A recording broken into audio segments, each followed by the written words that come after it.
There's an event in the lives of many people in our culture where this happens, and I'm going to describe it, and you tell me what that event is. Okay? So this first one there, I'm going to explain a couple things. The first one goes like this. Life is like a river, and most people jump on the river of life without ever deciding where they want to end up. So in a short period of time, they get caught up in the current events, current fears, current challenges. They merely go with the flow. They become a part of the mass of people who are directed by the environment instead of by their own values. As a result, they feel out of control. They remain in this unconscious state until one day the sound of raging waters awakens them, and they discover they're 5 feet from Niagara Falls in a boat with no oars. At this point, all they can say is, "Oh, shoot." Something like that. But by then, it's too late. They're going to take a fall. Sometimes it's an emotional fall. Sometimes it's a physical fall. For example, some disease crept up to poor health behaviors, health choices. Sometimes it's a financial fall.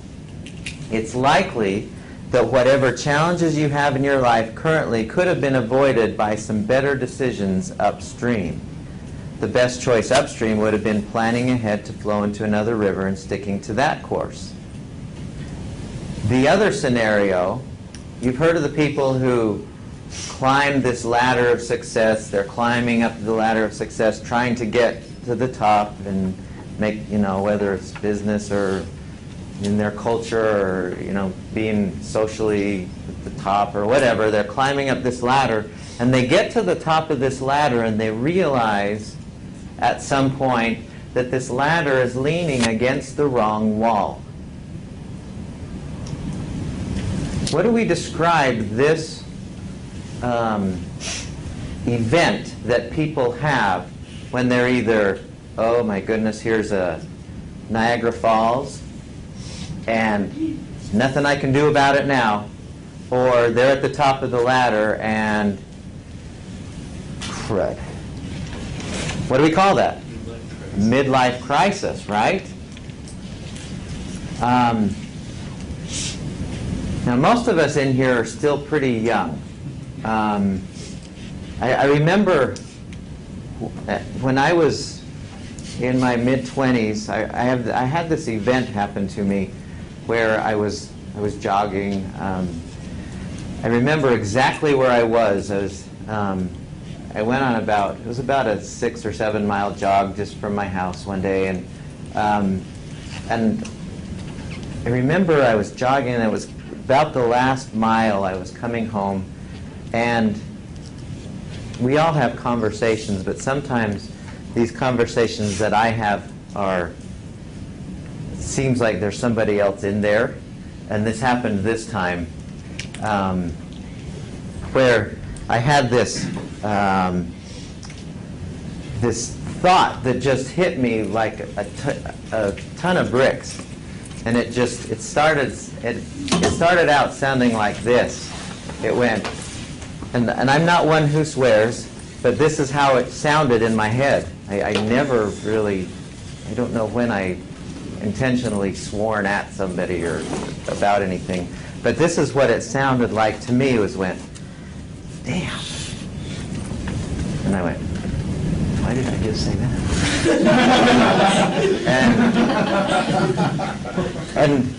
and then the next thought in my head was, this is your life that you're living. And I went, we had this conversation. Of course it's my life, and I've got about a quarter mile to go. Just leave me alone. And this voice said, no, this is your life. I said, what do you mean it's my life? I know it's my life.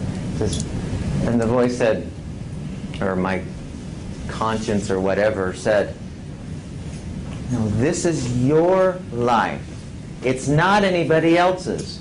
nor can anyone else live your life. And if you spend the rest of your life, you're going to be around 80 more years. It's kind of,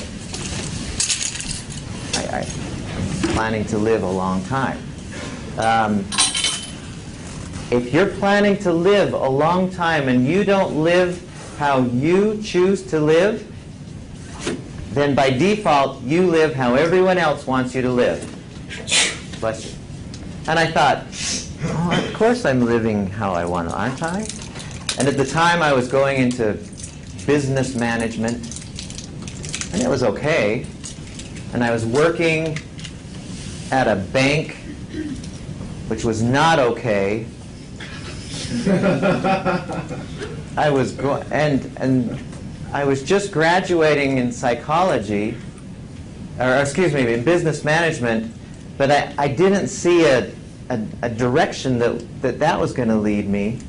And every class that I went to in business management, I'd sit there going, I can't wait till this class gets over. It wasn't alive for me. And my job at the bank was just, okay, it's a job, I got to go there. And I saw people who had been working there for 30 years. And and I'm not being critical about people in banking. They were wonderful people. Some of my best friends are still are the people with whom I worked 25 years ago. But I saw the way they were living, and I said, that's not me. It's okay that it's them, but it wasn't me.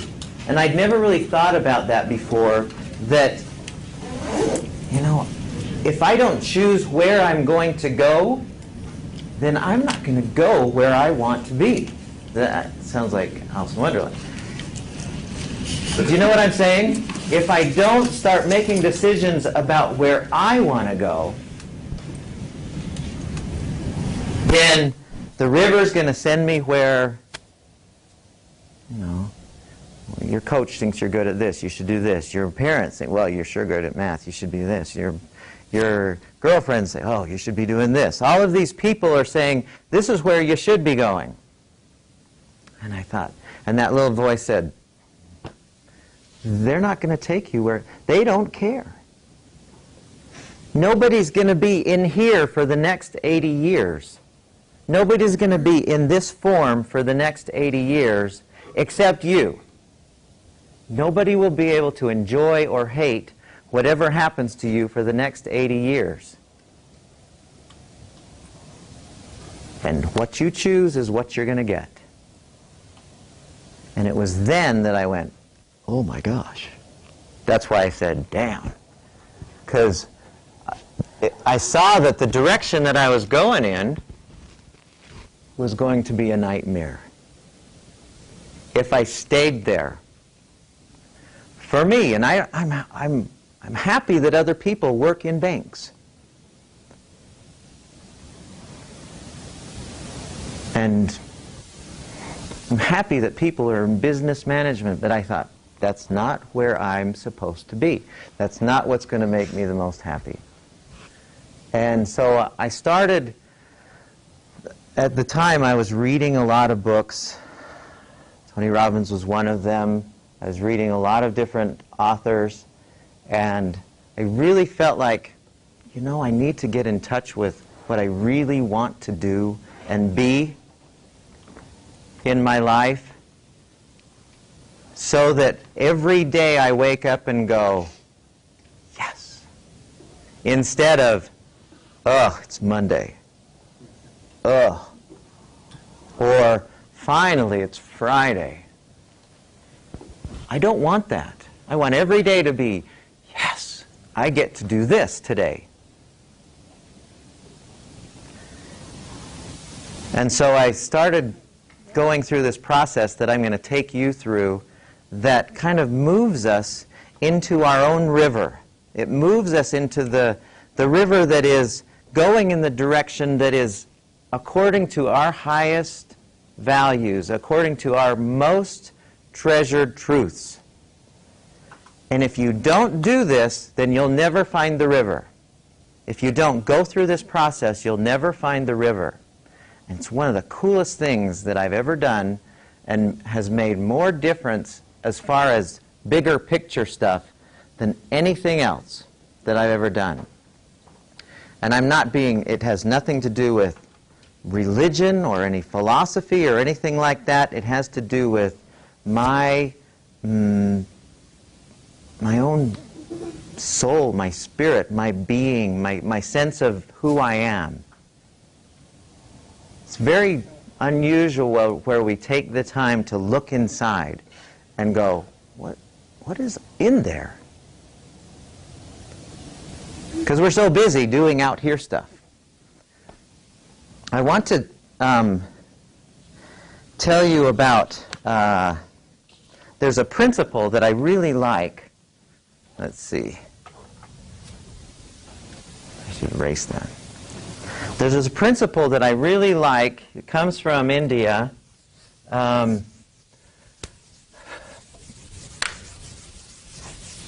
heard it in Buddhism as well. This principle is called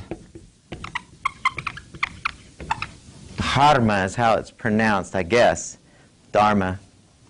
Has anyone ever heard of this word?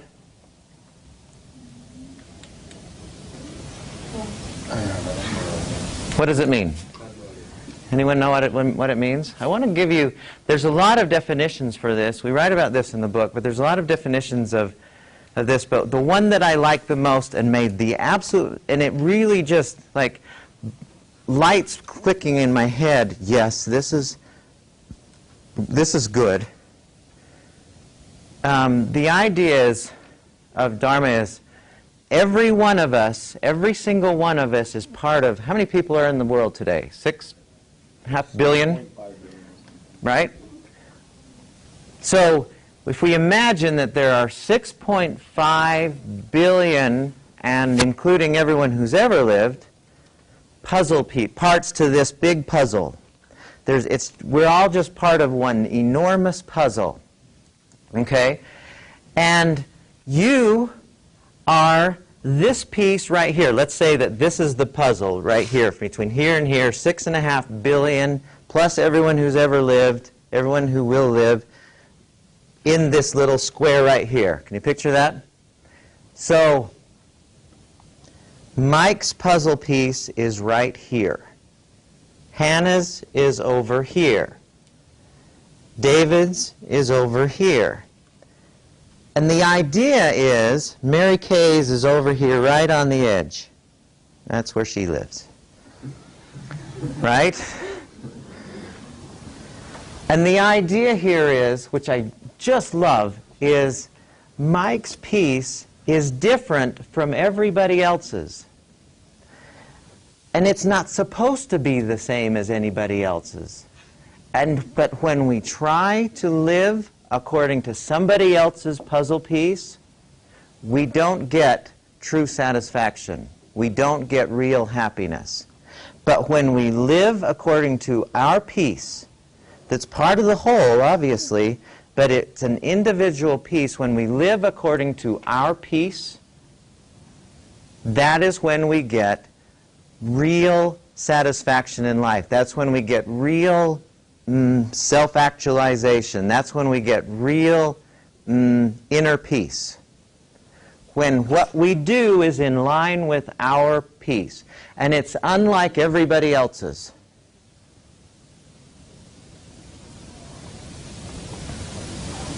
We're not the same in this respect. We are all entirely different, nor should we try to be like anyone else. I wouldn't want anyone to be like me. Nor do I want to be like anyone else. Now, we can still learn from people and, follow their successes, but as soon as I start being like what my coaches tell me I should be, that's trying to make me be another piece. When I start being like my girlfriends and my parents and my other people, as good, as well-intentioned as they are and as, well-meaning as they are, I'm not living according to my peace then, and I don't get the real satisfaction of life. Does that make sense? I just love that idea. It's one of the first things when I started going, man, who am I? What am I about here?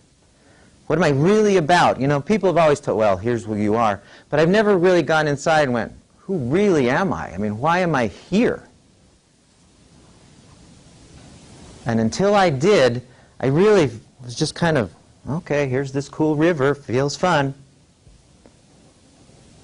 And until I did that, finally I found, this is my river way over here.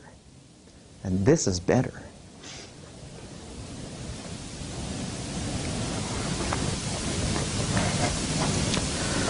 Okay, does that make sense to everyone?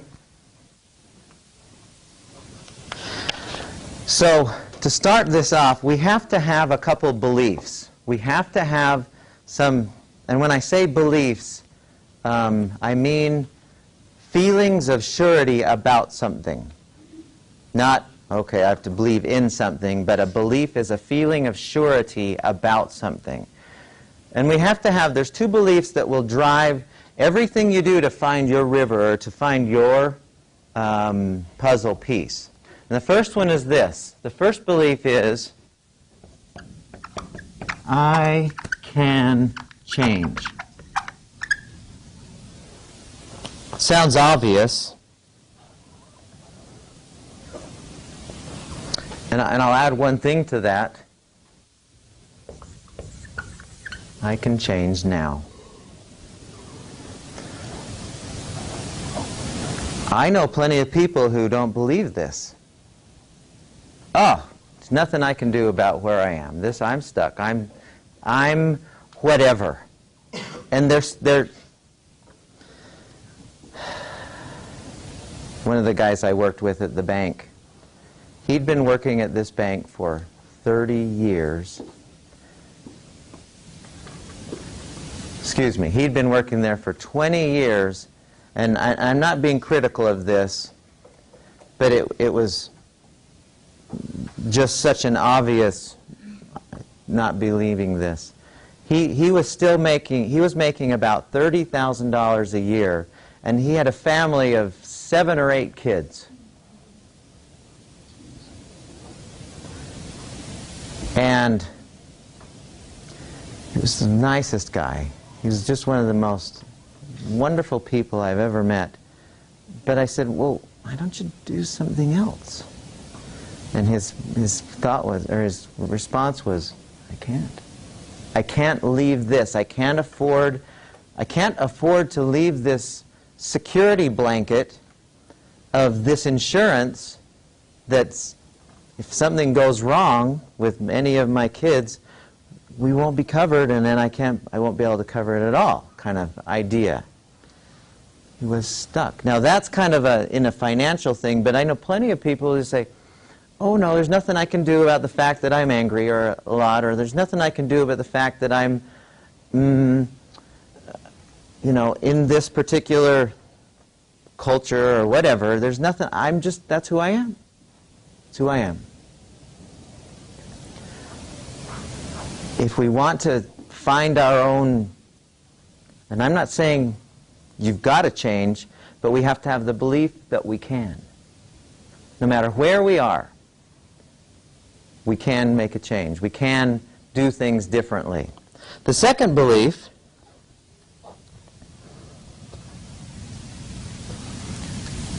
is this change is up to me.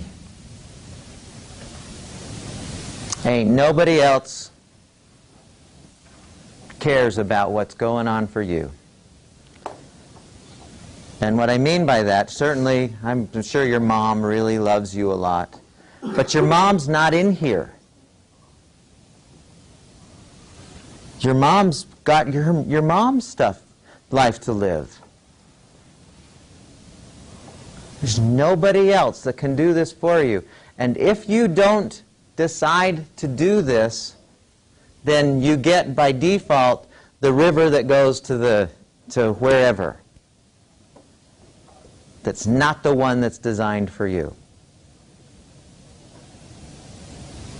living here as long as I have, I've seen this over and over again, where people, I can think of one really good friend of mine who, he's now 52, and at one point he said, we both worked back at the bank, and I hate to go back to that experience, but it was just so obvious. I've seen over the years how this has unfolded, where he said, I can't go back to school.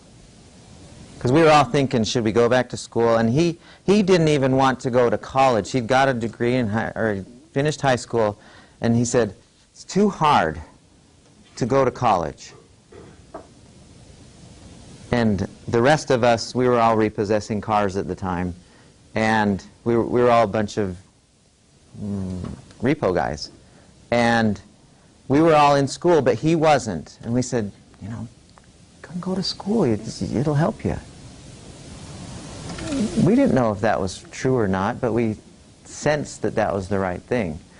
And he said, no, I just can't.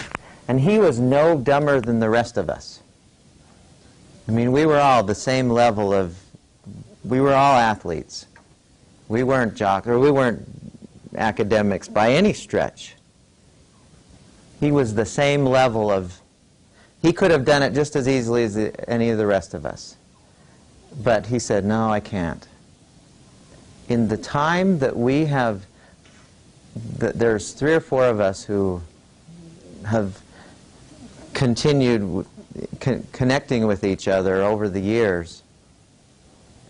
He's been in probably 6 or 7 jobs, and he's no further along, if we're thinking of climbing a ladder, he's no further along than he was 25 years ago. Because he said to himself, well, I can't do it. I'm not good enough. It's not worth it. And I think to myself so many times, that could have been me, and where would I be now? But I decided, when I went through this process, I decided, it's up to me, I'm going to do it. I'm just going to do it and watch what happens. Trust that I'll be supported. Let's for a second, I want you to imagine that this fist, this hand represents the things that I do every day. Okay, my daily behaviors. Okay? This hand represents the things that I value most. Okay, so we got, this hand is my daily behaviors, the stuff that I do every single day. And this one, this is what I value. This is my highest principles, my highest values, the things that are most important to me. Now, there are many people who have written about this who say the extent to which our behaviors are distant from the way we value things is directly there's a direct relationship between that and the amount of stress we feel. As our behaviors go different than what we value, we naturally feel more stress. What we're going to be about here in this next little while is trying to figure out what those things are that are most important to us. And some of you are probably thinking, well, of course, I know what it is. You'll be surprised how as soon as you start assessing through this process we're going to do, you'll discover things that you hadn't really thought, well, that is really the most important thing to me. And then you'll start to look and see, well, I'm not doing anything about that. My behaviors aren't in line at all with what is most important to me. And then we go, that explains why I'm hating. So like, my life sucks. And I'm not saying our lives suck. But very frequently, when we are not doing what we think is most important, when our behavior is over here, there's an this is a deeper level of stress than just surface tension. I need to use, does anyone in here have kids? Do you have kids? Can I use you for a second? Yeah. Can you come up here? Yeah. Okay, Fatima, I want you to stand right here. I'm going to stand over here. I want everyone to kind of pretend for a second that you're Fatima, okay? And now I'm going to ask you a bunch of questions and ask you to kind of analyze well, just tell me what you would think or what you would do. Okay, does everyone know what an I-beam is? Does everyone know what an I-beam in construction? Those big, beams that go up and down. You put it on the ground, it looks like an I, or this way it's an I. Put it on its side, it looks like an H. But they call it an I-beam, right? And how wide, if you put it on the ground, how wide is an I-beam typically? So it's somewhere in that distance right there, right? Let's just say that it is. Okay. Now, for this story, pretend that you're Fatima, and I want you, Fatima, I'm going to put an I-beam, we're going to pretend all this. There's an I-beam that I'm going to put down between you and me. Okay? I'm going to put it on the floor, and we're going to conserve space, but this I-beam happens to be about 120 feet long. Okay? I've got it on the floor, and all you have to do is step on the I-beam and walk across, and I have $50 that's all yours. Would you do it? Okay. Would you? No, you don't have to do it, but would you do it? No. You? I confused. Can you explain more? So, you're standing there, and I've got an I-beam on the floor, Okay. and all you have to do is step on it. It's only about this high, and walk across, Okay. and I have $50 in my hand. As you walk across, the $50 is yours. Would you do it? You wouldn't? Why not?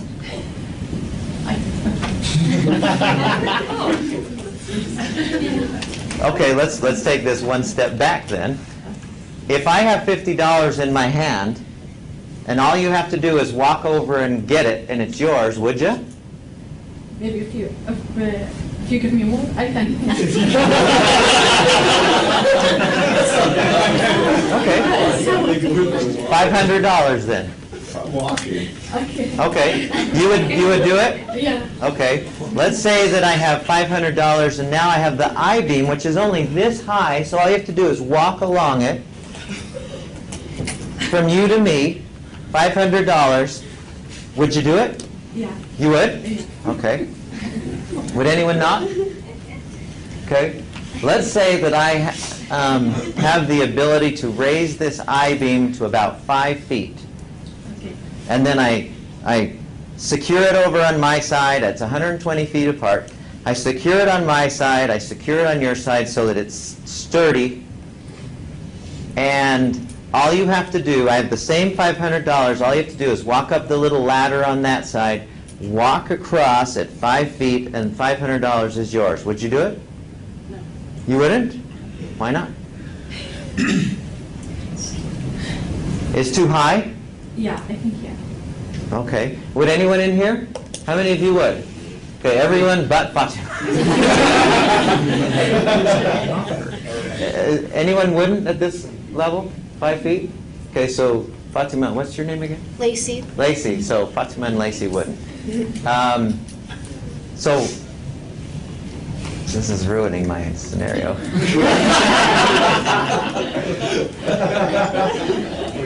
So Well, the majority. if we were, well, I'm still going to use you. But let's say, I'll ask the rest of the class this, but we'll use you in a second.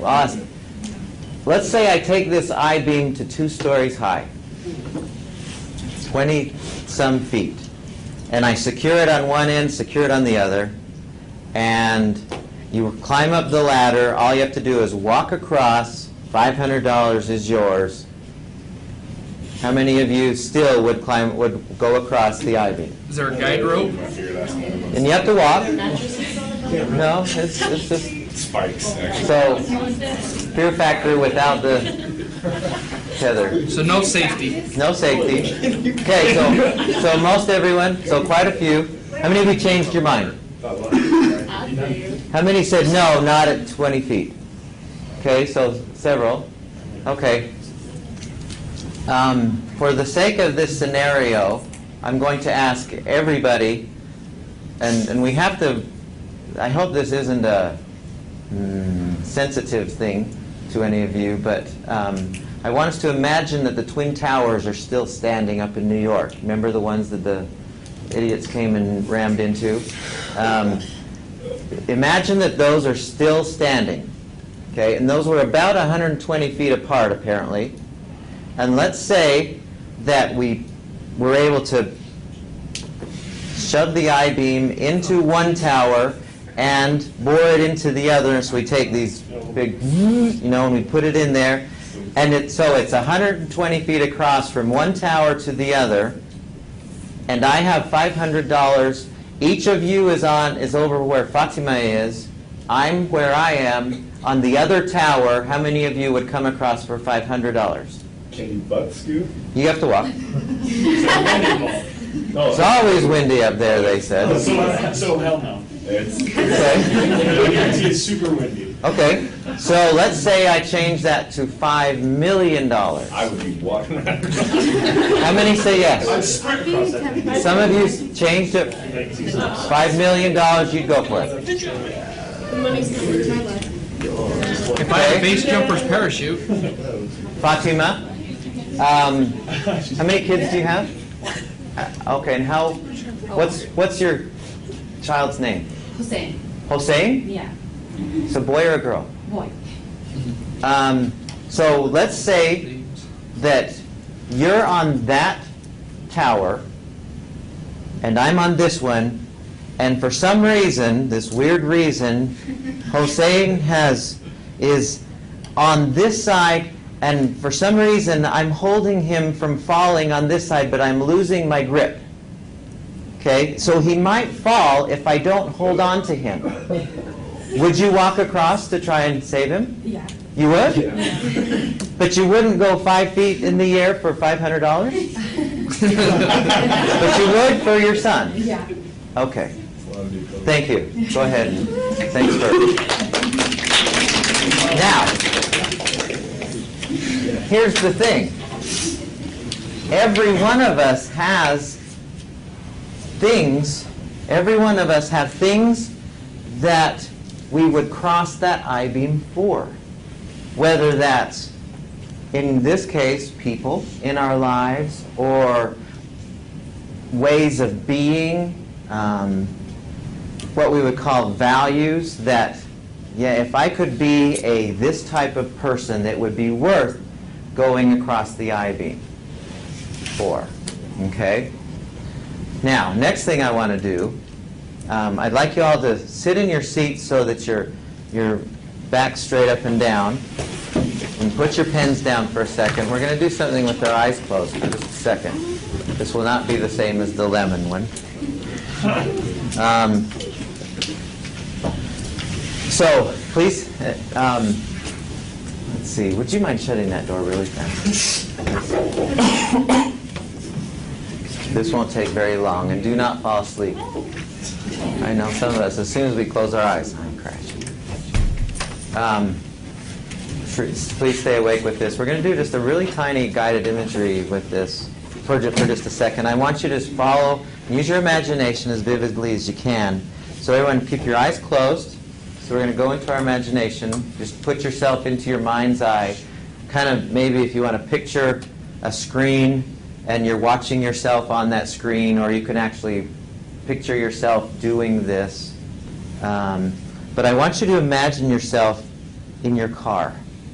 I want you to picture yourself sitting in your car and notice what you're wearing, excuse me, as you're sitting in your car and you're driving in your car, and just kind of get a feel for how, you know, your regular car driving feeling. You're just going along. And as you're driving in your car, I want you to imagine for a second that you're going to the funeral of someone who you love, someone who's recently passed away, someone who you have is a good friend of yours, but you're not overly sad that this person is leaving. It's just a kind of a shared sorrow with you and plenty of other people that you're going to this person's funeral. So I want you to picture yourself driving up to the chapel or funeral parlor where this funeral is taking place. Picture yourself getting out of the car. Notice that you're now dressed much more nicely as you walk toward the building where the funeral is happening. And now picture yourself walking inside, the doors open, and you walk inside, and you see people who you know, some people who you don't know, inside this building.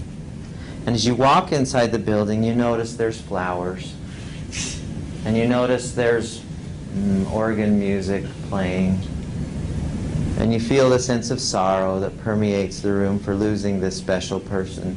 But you also sense the shared joy of having known this person that radiates in the hearts of the people there. So there's one room that's kind of the main room where everything's happening, and you go into the front of this room, and you see the casket of the person who has passed on, and you suddenly come face to face with yourself. This is your funeral. And all these people have come to honor you, to express feelings of love and appreciation for your life. As you take a seat and wait for the services to begin, you look at the program in your hand. There's going to be 4 speakers. The first speaker is from somebody from your family. Perhaps a mom or a dad, a brother or a sister, maybe a grandparent. These people have come from all over the country to attend. The second speaker is one of your best friends, someone who's going to give a sense of what you were as a person, what kind of a person you were. They're going to tell, because they probably knew you best of all. The third speaker is from your work, or maybe in your school, somebody who you knew. And the fourth person is somebody from your church or community organization where you've been involved in service. Now think deeply. What would you like each of these speakers to say about you and your life? What kind of son or daughter would you like their words to reflect? What kind of friend would you like to have others say you were?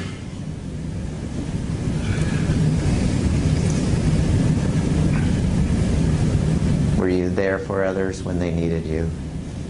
Did you care for them and trust them and have a deep respect for them? What would your best friend say about you at your own funeral? Or what would you like that person to say about you?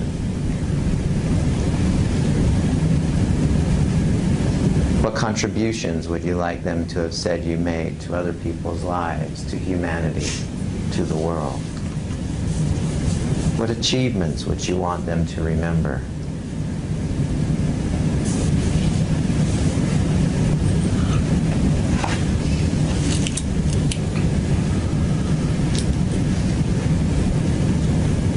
What would the person who doesn't know you very well, what would you want him or her to say about you?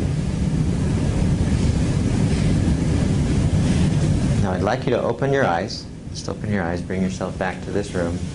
And now on your paper, just on a separate piece of paper, I want you to write down any impressions that you had while you were doing that.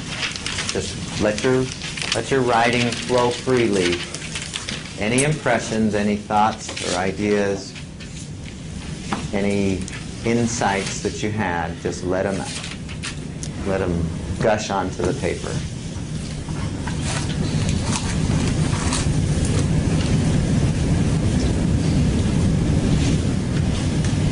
And while you're doing that, also, I want you to also put down on paper and let it just, you're brainstorming right now, let it just kind of come out free-flowing. I want you to write down anything that comes to your mind that would be something that you would cross the I-beam for, that would be worth crossing that I-beam to have or be or do, that would be of that much value. So go ahead and kind of put both of those together and let it just unload, let it download onto your paper. Any impressions that you have.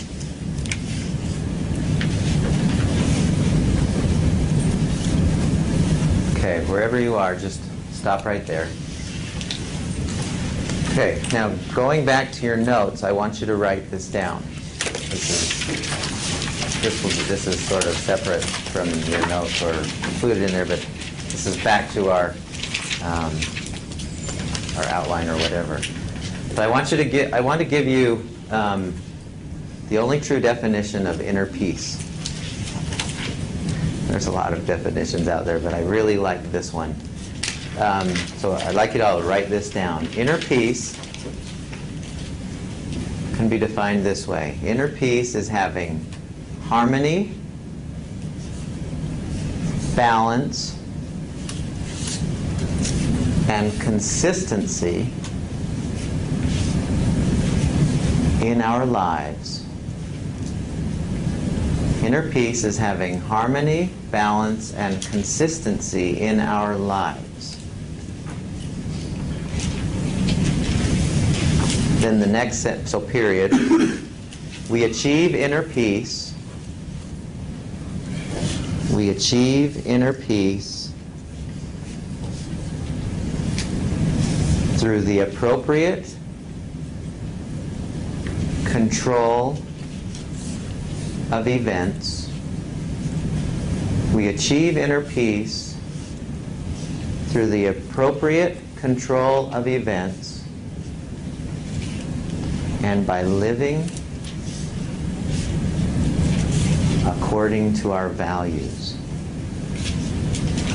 We achieve inner peace through the appropriate control of events and by living according to our values. We can use this scenario. So here's my values, and here's my day-to-day activities. Now I want you to watch this. So inner peace is attained by, or inner peace is having balance, harmony, balance, and consistency in our lives, achieved through the appropriate control of events. Okay, which one moved? The activities, right? My values didn't change. The things that I value most didn't change. Inner peace happens when what we do is in line with who we are. See, I'm convinced, I'm absolutely convinced, if you understand, if you're absolutely clear on what you value most, no decision is difficult. Whether that be, the most mundane thing or the most moving thing. Decisions aren't difficult when we know what we value the most. Little story. We all know Ben Franklin, right? We've all heard of Ben Franklin. Has anyone not heard of Ben Franklin? One of the most amazing men that has ever lived on this continent anyway, and probably in all of history. If you read his history, he was just amazing. Well, when he was 27, He was living, I think he was living in Philadelphia at the time. He was working at a printing place, and he had this idea. He had a midlife crisis. He felt like he was a failure as a person at 27. Imagine that. And he kind of went, he said, you know, I don't want to be this way. He kind of did the same thing that I went through, only I'm sure his was much more profound. And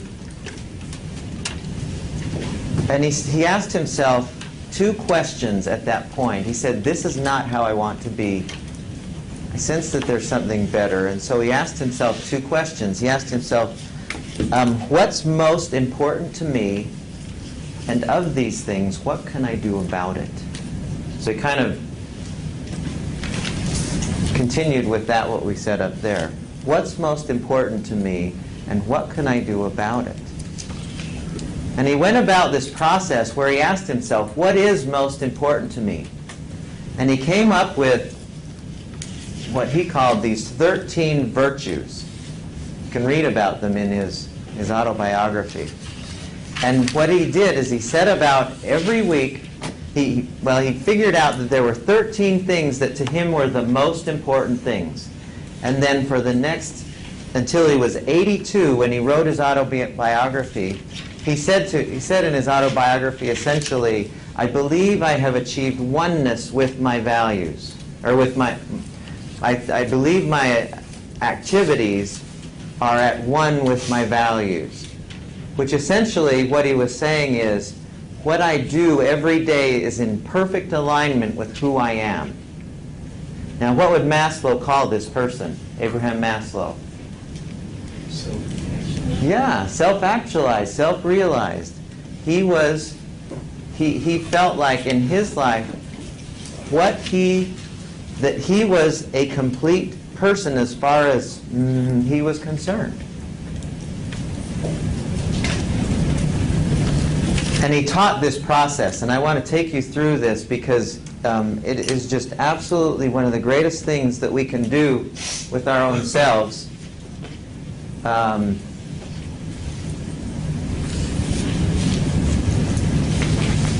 So that we have some sense of, okay, what's my river like? What does my ladder look like? What is my puzzle piece supposed to look like?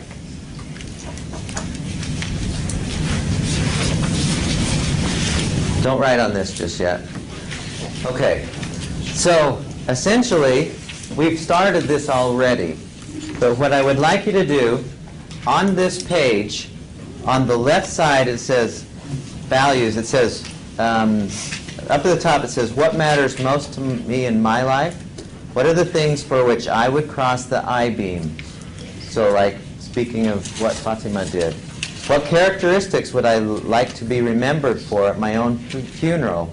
What is most important to me, and what do I value most? What values, ideas, or principles have such great value that I would risk or even dedicate my life to the attainment of them? And every one of us has these. I don't care what philosophy or religion you assign yourself to. We all have values by which we live. This is an opportunity for us to kind of discover them. So what I'd like you to do is, just for a few minutes, I'd like you to transfer from the page that you wrote that other stuff on to this left column. Just write down anything that came to your mind before when you were being, insightful, when you were brainstorming, the things that popped into your head as you were thinking about what would I cross the I-beam for, or what would I like people to say about me at my own funeral. So put those on this left side right now. Just take a minute and fill this up. Doesn't matter how many you have on there. What it does matter is that they're yours. And I say that emphatically. It matters that they're yours, not somebody else's that you don't necessarily agree with. I mean, if they are somebody else's, fine. As long as they feel like, yeah, this is really worth living my life for, or this is worth crossing the I-beam for, Or this is what I would like somebody to say, this is the kind of person I was. So just let it unload onto the paper right now. Doesn't necessarily matter that you're doing anything about it. In fact, some of these that you might put down, you may be doing nothing about it. I remember when I was doing this, one of the things that I discovered is that I really love learning. That was one that I thought, yeah, I really like the idea that and I realized I really wasn't doing much of it. I was in school, but I don't think that's learning. I think that's a lot of memorizing. I wasn't doing any learning, and so that was when I started going about developing my own library. But I hadn't, up until that point, done anything really that was like, okay, there's my value, but may not be doing anything necessarily to bring myself in line with it at that point. That's okay. Still something you value. Okay, so just hold that for just a second. There's several phases to this, or several steps to this. This is the first. The second step to doing this is where we go to the right side, and we're going to put them in order of their priority to us. Now, let me ask you, why do you think it's important to know that one value is we esteem higher than another one? Why is that important to know? Can you think? Why do you think? Making decisions. Yeah, exactly. Let me give you one example of how that exactly worked for me.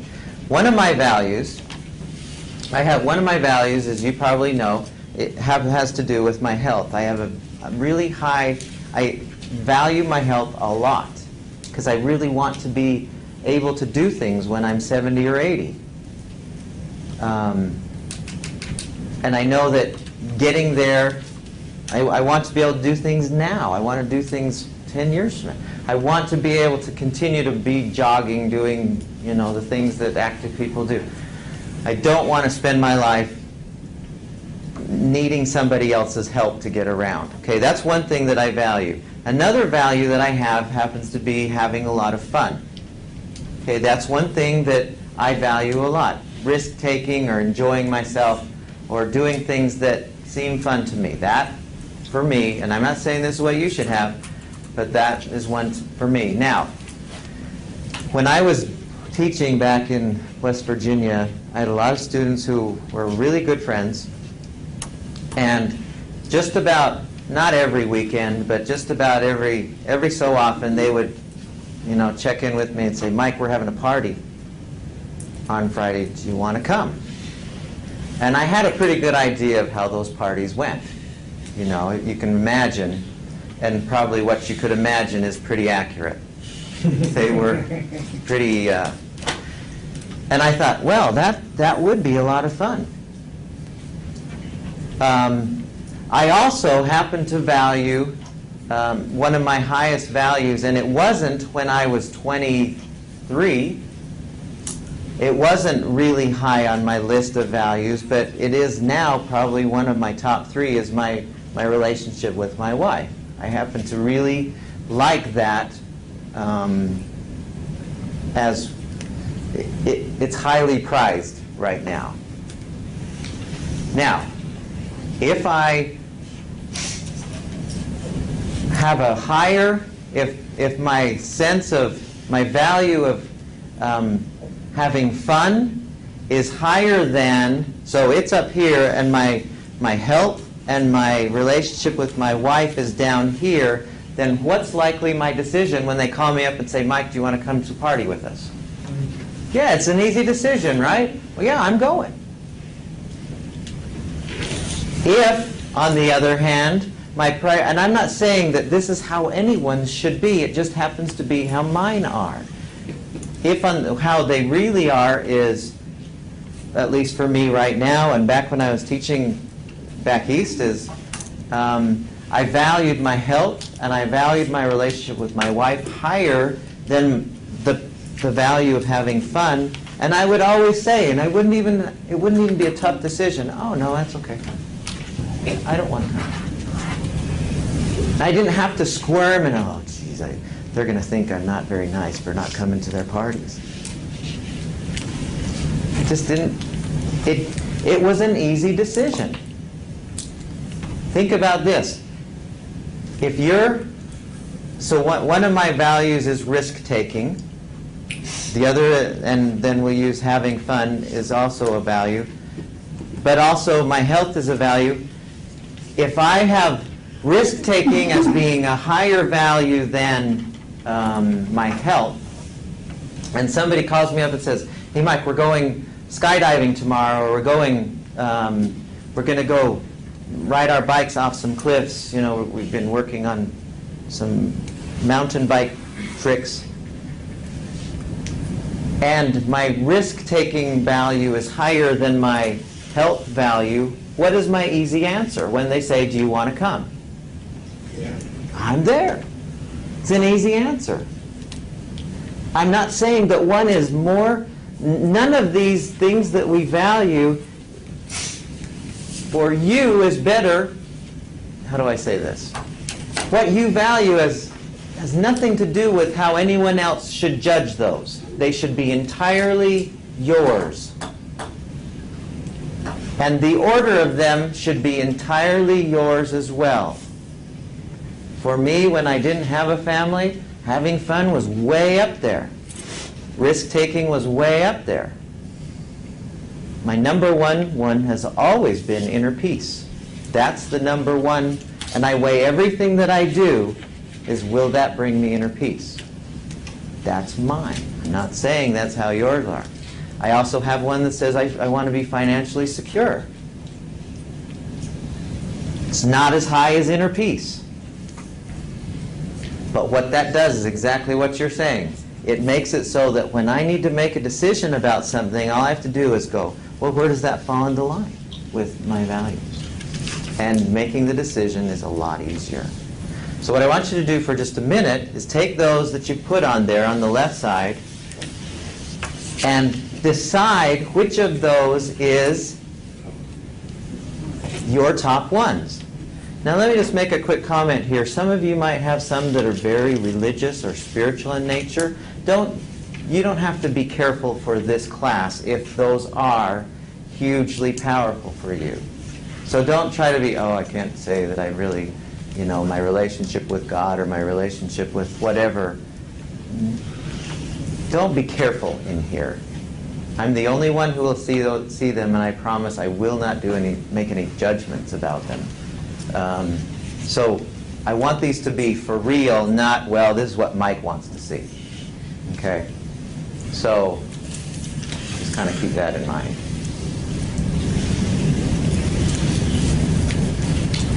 Okay, now everyone just kind of stop where you are now.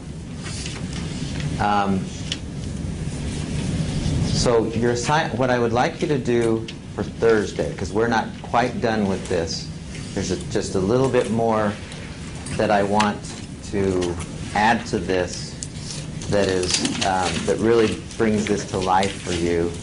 What I would like you to do by Thursday, everyone pay close attention, write this down so that you have this done by Thursday, is I want you to, one of the things that will happen between now and breakfast tomorrow is there will be more things that will come to you in your mind. You'll go, oh yeah, I didn't even think about it. Of course, that's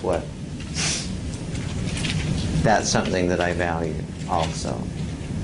So I want you to expand this to the level that you feel, and I'm not saying you have to add anything for my sake, but let your mind just kind of sit this in your subconscious mind for a little, and as you're not thinking about anything, the ideas will pop into your head. Oh yeah, that's something that that's really important to me also, that I hadn't thought of. And so on Thursday, what I'd like you to do is come with this page pretty much filled out. There's no right number, but come with this page filled out so that you are pretty clear on the order of the things that are most important to you, and then we'll go through the next step of it, the final step on Thursday, and I'll give you the assignment that goes along with this.